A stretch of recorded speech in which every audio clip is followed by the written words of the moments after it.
हमारे जीवन में एक महत्वपूर्ण किरदार होता है पिता का। पिता जो होता है एक सच्चा हीरो होता है अपने जीवन में।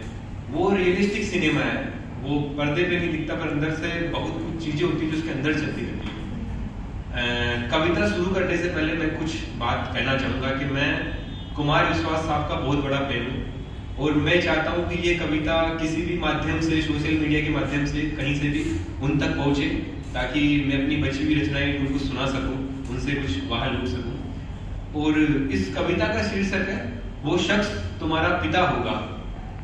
वो शख्स तुम्हारा पिता होगा।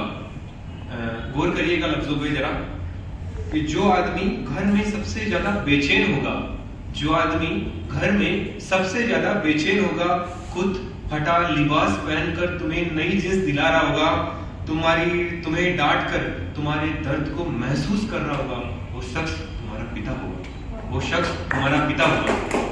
बहुत बहुत आभार आपका। अगली पंक्तियां सुनिएगा कि जिनकी तुमने एक बात भी न मानी होगी कभी, जिनकी तुमने एक बात भी न मानी होगी कहीं, जिनके बताए हुए रास्ते पे तुम कभी चले नहीं होंगे, जिनकी तुमने एक बात भी न मानी होगी कहीं, जिनके बताए हुए रास्ते पे तुम कभी चले नहीं होंगे, जरा सी कहा सुनी पे तुमने भी सामने मुंह खोला होगा, जानकर तमाम तुम्हारी गलतियां जिस शख्स ने माफ की होगी तुम्हें, वो शख्स और कोई नहीं तुम्हारा पिता होगा।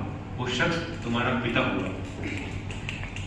अगली पंक्तियां देखिएगा कि कभी खेतों के कभी बैंकों के चक्कर लगाता होगा, कभी खेतों के कभी बैंकों के चक्कर लगाता होगा, कभी बेटी के दहेज के लिए जमीन गिरवी छुड़ा रहा होगा, कभी खेतों के कभी बैंकों के चक्कर लगाता होगा, कभी बेटी के दहेज के लिए जमीन छुड़वा रहा होगा, हर मौसमों में खुद को तपा रहा होगा, पूछने पे तुम्हारे हर मौसमों में खुद को तपा रहा होगा और पूछने पे तुम्हारे सब ठीक है बेटा कह रहा होगा, वो शख्स तुम्हारा पिता होगा।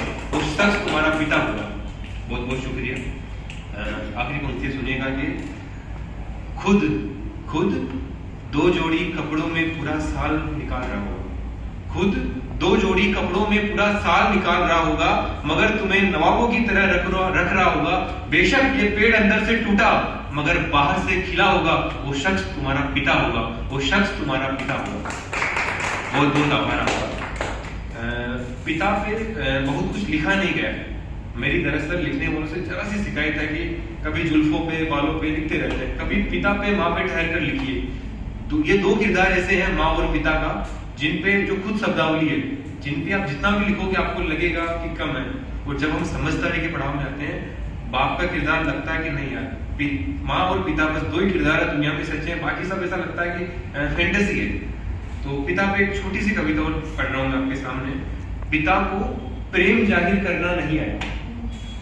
सुनिएगा कि पिता को प्रेम जाहिर करना नहीं आया, ना आया तुम्हारी हर बात पे तुम्हारी तारीफें करना। पिता को प्रेम जाहिर करना नहीं आया, ना आया तुम्हारी हर बात पे तुम्हारी तारीफें करना, ना आया माँ की तरह तुम्हें जायके खिलाना आया। पिता को सिर्फ आया है तुम्हारी तकलीफें पढ़ना। पिता को क्या क्या आया सुनेगा कि पिता को क्या क्या आया है, कि पिता को सिर्फ आया है तुम्हारी तकलीफें पढ़ना, तुम्हारे कल को लेके आज परेशान होना, तुम्हारे कल को लेके आज परेशान होना, तुम्हारे घर देर से आने पे भी कुछ ना कहना, हर हालातों में हर मौसम में बस चलते रहना। यही आया है पिता को। पिता को प्रेम जाहिर करना नहीं आया।